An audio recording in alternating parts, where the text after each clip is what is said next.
Hello সবাইকে, আমার channel কৈলোপিডিয়াতে আপনাদের সবাইকে স্বাগত। আজ অনেক দিন পর আমার শাশুড়ি মায়ের হাতের বানানো আমসত্ত্বের রেসিপি নিয়ে আমি আবার আপনাদের সামনে হাজির হলাম।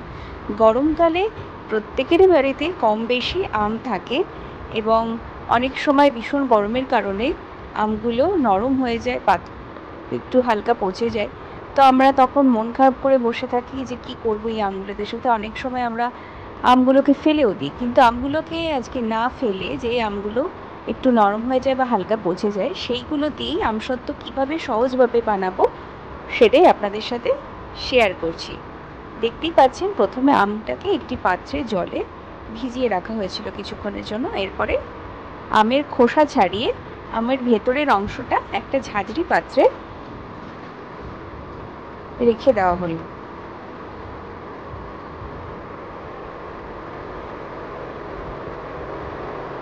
আমের যে অংশটা একটু কালো হয়ে গেছে সেটাকে বাদ দিয়ে দিতে হবে, নইলে টেস্টটা ঠিক পাওয়া যাবে না।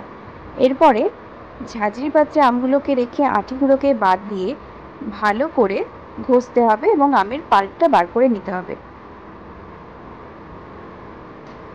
যতক্ষণ না পুরোপুরিভাবে আমের পাল্পটা বেরিয়ে আসছে এবং আঁশগুলো আলাদা হয়ে যাচ্ছে, ততক্ষণ এইভাবে ঘষে নিতে হবে। একদম গ্যাস ছাড়া একটু পরিশ্রমের মাধ্যমে আমরা এই আমের সত্ত্বের রেসিপিটা খুব ভালোভাবে বানিয়ে নিতে পারি বাড়িতে।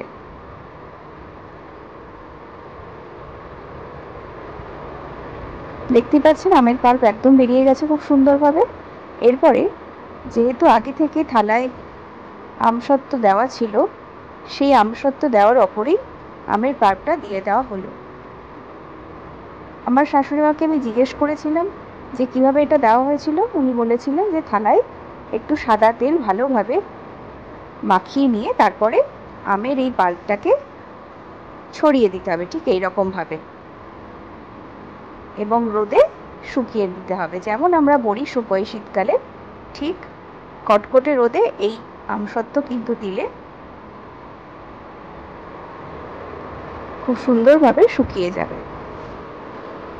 দেখতেই পাচ্ছেন কিভাবে হাত দিয়ে সুন্দরভাবে একটি পাত্রে ছড়িয়ে দেওয়া হচ্ছে।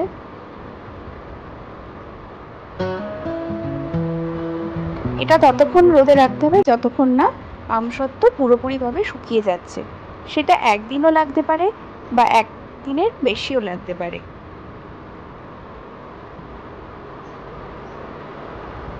আপনারা এই আমসত্ত্ব চাইলে একটা আম দিয়েও করতে পারেন বা একের অধিক আম দিয়েও করতে পারেন।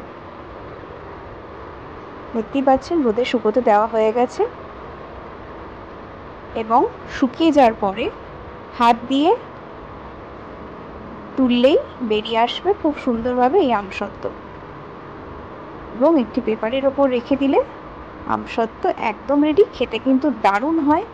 আপনারা ঠিক এইভাবে বাড়িতে বানিয়ে দেখবেন, অসাধারণ লাগবে খেতে। আমরা বাইরে যেরকম আমসত্ত্ব খাই তার থেকে কয়েক হাজার গুণ বেশি ভালো লাগবে।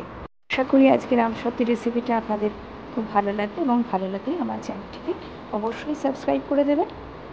Thank you.